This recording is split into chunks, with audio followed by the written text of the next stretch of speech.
책은 당신의 삶을 바꿀 수 있습니다. 안녕하세요. 책책책입니다. 들으면 들을수록 여러분들의 운이 좋아지는 읽고 떠들기 시작하겠습니다.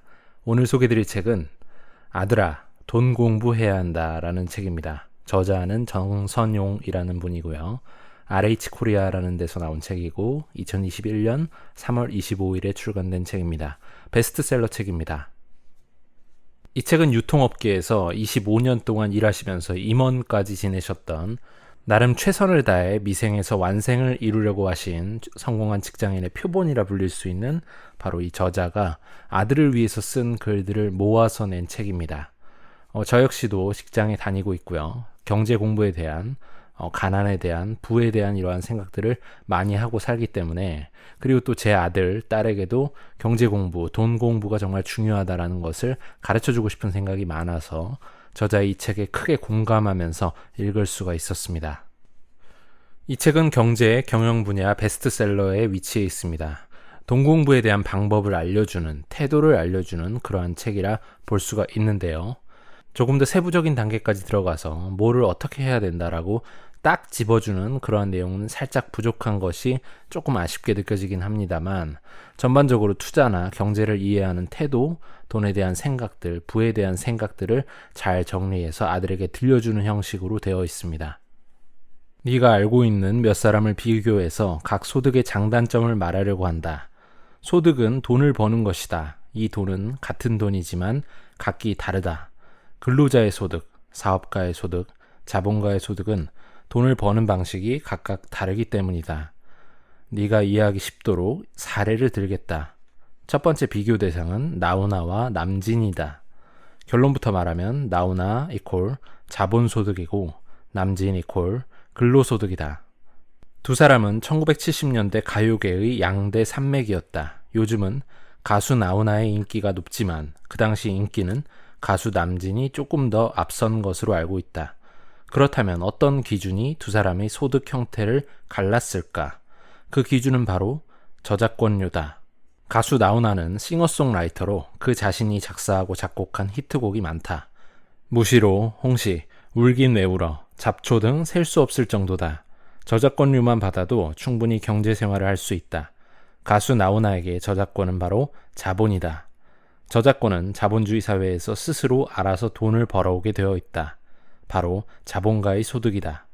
반면에 가수 남진은 본인이 작사 또는 작곡한 히트곡이 별로 없다. 결국 지금도 공연 또는 방송 출연이라는 노동을 해서 돈을 벌어야 한다. 그래서 가수 나훈아는 자본소득이고 가수 남진은 근로소득이다. 예술가가 경제적 제약에서 벗어날 때 그 예술은 빛을 발한다.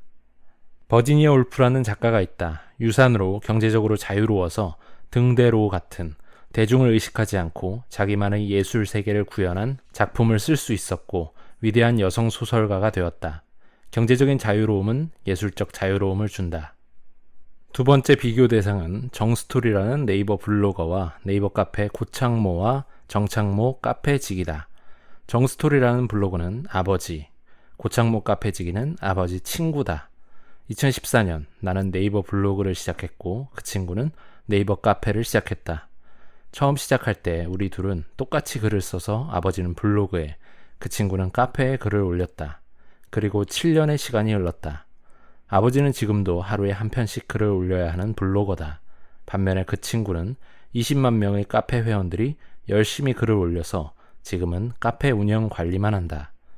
아버지는 아직도 글쓰기 노동을 하지만 수익이 없고 그 친구는 카페 운영 관리만 하고도 소득을 번다. 여기에 카페 커뮤니티를 기반으로 헬로미트라는 축산물 온라인 플랫폼 사업체 경영까지 확장하고 있다. 아버지는 아직도 근로자이고 그 친구는 사업가이며 이제는 그 사업 소득을 기반으로 자본을 축적해서 자본가로 거듭나고 있다. 자본주의 사회에서 부자가 되는 가장 빠른 방법은 부자 부모를 두는 것이다. 부자 부모에게 증여 또는 상속을 받는 게 사업가 또는 자본가 반열에 오르는 가장 빠른 방법이다. 그러나 이것은 신의 영역이다. 인간의 영역이 아니다. 아버지 어머니 찬스를 쓰지 못하는 대부분 사람은 노동으로 돈을 버는 일부터 시작해야 한다. 처음 시작점은 근로소득이다. 거기서부터 소득 전략을 수립해야 한다. 그 전략의 핵심은 근로자 마인드에서 벗어나 사업가 마인드 또는 자본가 마인드로 무장하는 것이다. 가수 나훈아의 작사, 작곡 능력, 그리고 아버지 친구의 사업가 마인드가 여기에 해당한다. 이들에게는 사람들의 협력, 기술의 효능, 그리고 자본의 힘을 이용할 줄 아는 경제 감각과 능력이 있었다. 이들처럼 세 가지 경제 감각을 가지고 있어야 한다. 너는 소득의 본질을 이해하고 경제 감각을 길러야 한다. 나처럼 너무 오랫동안 근로자에 멈춰서는 안 된다. 이 부분은 근로자와 자본가 혹은 사업가에 대한 비교를 기가 막힌 예시로 표현했다고 생각이 듭니다. 레전드 가수 두 분, 나훈아, 남진의 인생을 빗대서 설명한 것이 너무나 잘 와닿습니다. 우리는 부자가 되기 위해서 자본가의 길로 나아가야 될 것인데요. 문제는 이게 바로 갈 수 없는 길이라는 것이죠. 근로자로 일을 하면서 늘 기회를 보고 공부하고 준비해야지만 때가 왔을 때 실행을 할 수 있을 것이라는 생각이 듭니다. 설명으로 들어주신 나훈아도 싱어송라이터로 인기곡들을 발표하기 이전에 노래만 부르며 노래로 먹고 사는 시절이 분명히 있었을 것입니다. 또한 블로그와 카페 운영을 비교하신 것도 블로그에 글을 쓰며 글쓰기 능력을 키워 놓아야 카페를 초기 운영할 때에도 분명 도움이 될 수 있으니 이것은 어찌 보면 따로 떨어져 있기보다 근로자에서 자본가로 가는 방향성이 있다라고 보는 것이 좋겠다는 제 생각입니다. 돈이 오는 길 이정표에는 소득이 아니라 지출이라고 쓰여 있다. 돈의 속성을 개인의 관점으로 보면 소득과 소비가 있다. 소득은 돈이 들어오는 걸 말하고 소비는 돈이 나가는 걸 말한다. 오늘은 돈이 나가는 지출에 대해서 말하겠다. 우선 너의 주머니에서 돈이 나가는 것은 무조건 지출이라고 생각하면 된다. 그 소비는 돈이 쓰이는 목적에 따라 세 가지 형태로 구분하고 있다. 첫째, 투자 지출이다. 투자 지출에는 부동산 투자, 주식 투자, 사업, 가게 오픈, 은행 저축 등이 있다. 투자 지출은 장래에 소득이 될 수 있는 곳에 돈을 쓰는 일이니 철저한 계획이 필요하다. 더 많은 돈을 벌기 위한 지출이니 꼭 필요한 항목이다. 많이 늘릴수록 좋다. 부자는 투자 지출이 큰 사람이다. 둘째, 필요 지출이다. 필요 지출은 돈으로 필요한 물품을 사는 것이다. 비누, 세제, 콩나물, 쌀, 속옷 등 생활 필수품을 사는 걸 말한다. 말 그대로 필요에 의한 소비다. 다른 말로 필요한 물건을 사고 돈을 주는 거라서 물품 교환을 위한 지출이라고 한다. 생활에 꼭 필요한 의식주의 기본 지출이니 무작정 줄이기보다는 현명한 관리가 필요하다. 셋째, 욕망 지출이다. 욕망 소비란 낭비에 의한 소비를 말한다. 소비 심리에는 두 가지가 있다. 하나는 필요에 의한 소비이고 다른 하나는 욕망에 의한 소비이다. 낭비란 바로 욕망에 의한 소비를 말한다. 사람의 마음에 떠오르는 소비 욕망의 형태는 여러 가지가 있다. 때로는 과시하고 싶어서, 때로는 무의식에 내재한 쇼핑 중독으로, 때로는 욕망과 필요를 구별하지 못하는 착각에 빠져서 욕망이 이끄는 대로 소비를 한다. 부자가 되기 위해서는 소득은 후순위이고 지출이 선순위다. 어떤 이는 소득이 있어야 지출도 하는 거 아니냐고 말하겠지만 절대 아니다. 우리는 가진 돈이 적거나 만족스럽지 않기 때문에 돈이 없다고 생각한다. 사실은 그 적은 돈을 어떻게 지출하는지, 어떻게 경제적으로 사용하는지에 따라서 돈은 모이기도 하고 달아나기도 한다. 그 적은 돈이 가장 중요한 돈일 수 있다.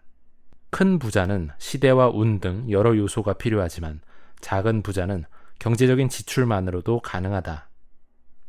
돈을 벌려면 지출을 통제해야 되는데 단순 소비는 극도로 줄이고 자산을 사는 투자의 지출은 늘려야 된다라는 간단한 이론입니다만 묵직하게 들려옵니다. 저 같은 경우는 필요 지출 외에 저자가 말한 대로 욕망 지출에 대한 것은 거의 쓰고 있지 않고요.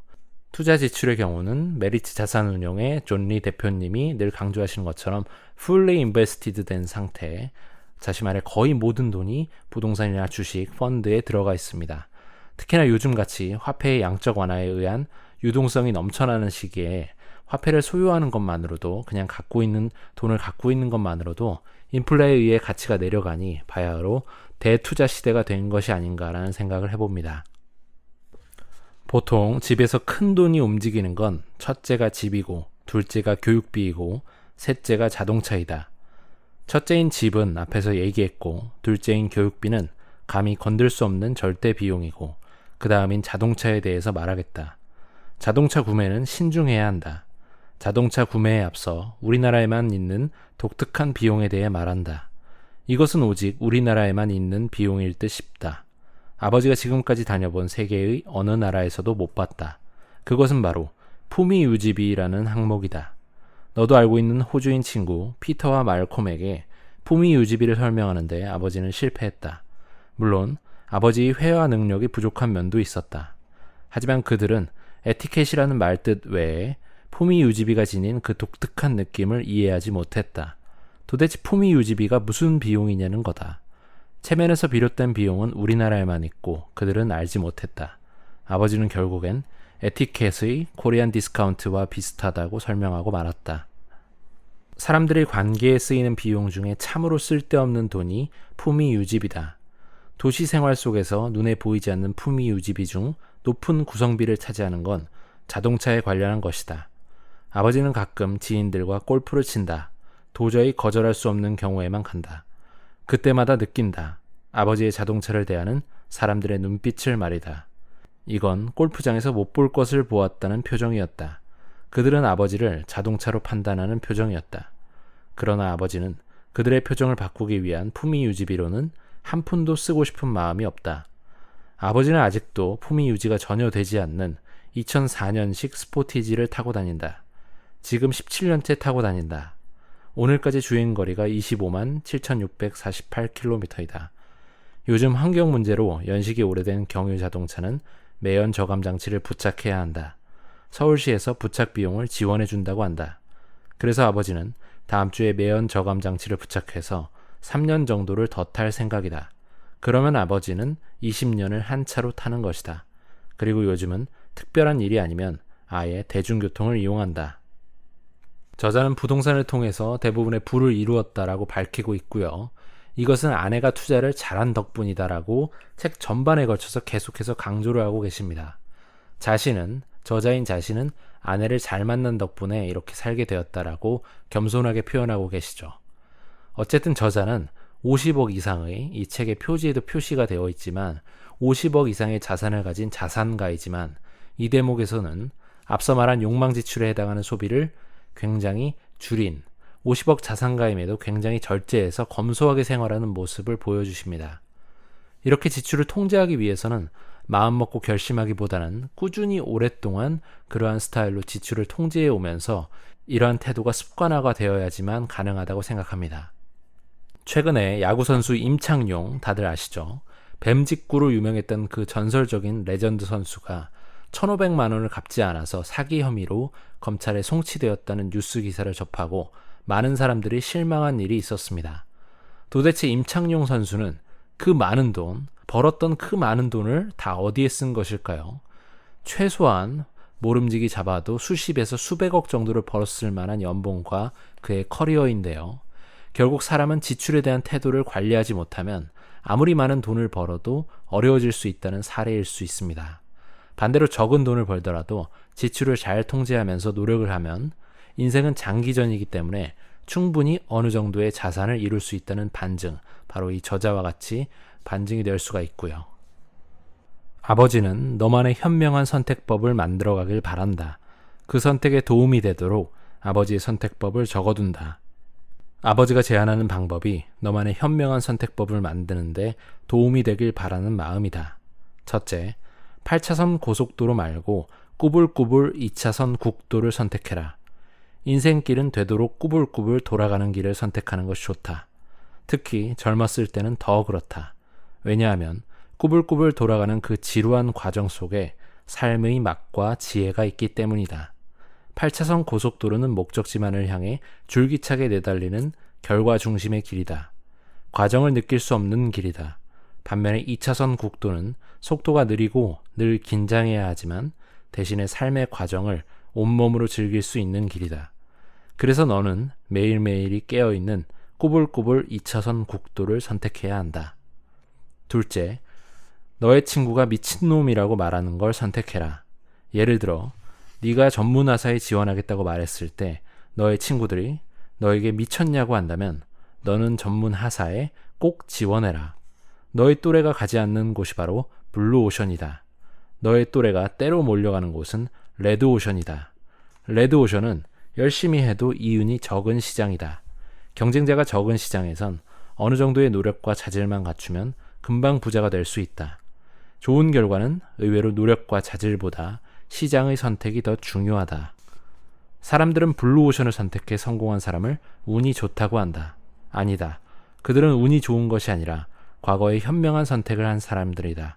아들아, 운이 억세게 좋은 미친놈이 되는 쪽을 선택해야 한다. 셋째, 당장의 편리보다 훗날 이익이 되는 쪽을 선택해야 한다. 당장의 편리보다는 훗날을 위해 욕망을 유보하는 것이 현명한 선택이다. 욕망의 유보는 마시멜로 효과를 일으킨다. 마시멜로 효과는 훗날 더 큰 보상을 위해 당장의 만족을 지연할 줄 아는 사람이 더 성공한다는 것이다. 당장의 과소비를 줄이고 미래를 위해 돈을 모으는 일, 당장의 불편함을 감수하고 재개발 지역의 낡은 집에서 사는 것도 다 여기에 해당한다. 부자는 당장의 욕망을 참고 때를 기다릴 줄 아는 사람이다. 너의 판단이 어둠 속 불확실한 상태라면 차라리 선택을 유보해라. 어둠은 해가 뜨면 바로 사라진다. 조금 늦더라도 선명하게 눈에 보이는 판단이 현명한 판단이다.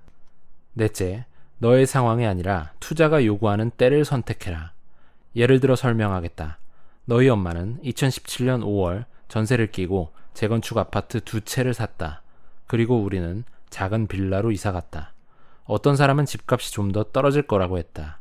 어떤 사람은 그렇게 불편한 생활을 하면서까지 아파트를 살 필요가 있냐면서 바보라고 했다. 그러나 너희 엄마는 주거 생활의 편안함을 포기하고 투자가 요구하는 때를 선택했다. 우리의 자산 수준은 그때의 선택 덕분이다. 때를 놓친 사람들은 만약이라는 말을 자주 한다. 만약이라는 약은 약효가 전혀 없는 시골 장터의 만병통치약이다. 약장수의 말은 쓸데없는 말장난에 불과하다. 너희 몸과 경제에 전혀 도움이 되지 않으니 만약이라는 단어를 너의 사전에서 지워버려야 한다. 우리 앞에는 수많은 선택이 놓여 있다. 어떤 선택을 할 것인가는 모두 개인의 몫이다. 아버지도 너희 엄마도 너희 선택에 조언을 할 수 있지만 최종 판단은 너가 해야 한다. 다만 부모는 네가 현명한 선택을 하기를 바랄 뿐이다. 사랑한다, 아들아. 정말 이런 아버지의 지혜가 담긴 글을 보고 큰다면 아들도 정말 훌륭해지지 않을까라는 생각이 듭니다. 선택에 대한 중요성, 어떻게 선택을 하는 것이 좋을까에 대한 이야기를 다루고 있습니다. 결국 지금의 내 모습은 과거의 내 선택의 결과물들일 것이고 미래는 내가 지금 선택할 것들의 총합일 수가 있기 때문에 지금 내가 어떤 선택을 내릴 것인가가 정말 중요한 것입니다. 인생은 생각보다 그리 길지 않습니다. 모든 것을 다 할 수는 없는 일이죠. 때문에 선택과 집중으로 하나를 뾰족하게 파면서 그 안에서 지출을 통제하고 투자하는 습관을 기르면서 자산을 쌓아나가기 위해 노력을 한다면 저자가 이 책에서 말한 대로 가난은 사실 부끄러운 것이다 라고 느낀다는 말을 더 이상, 아니 최소한 내 자식들은 그렇게 생각하지 않게끔 해줄 수 있지 않을까 라고 생각을 해봅니다.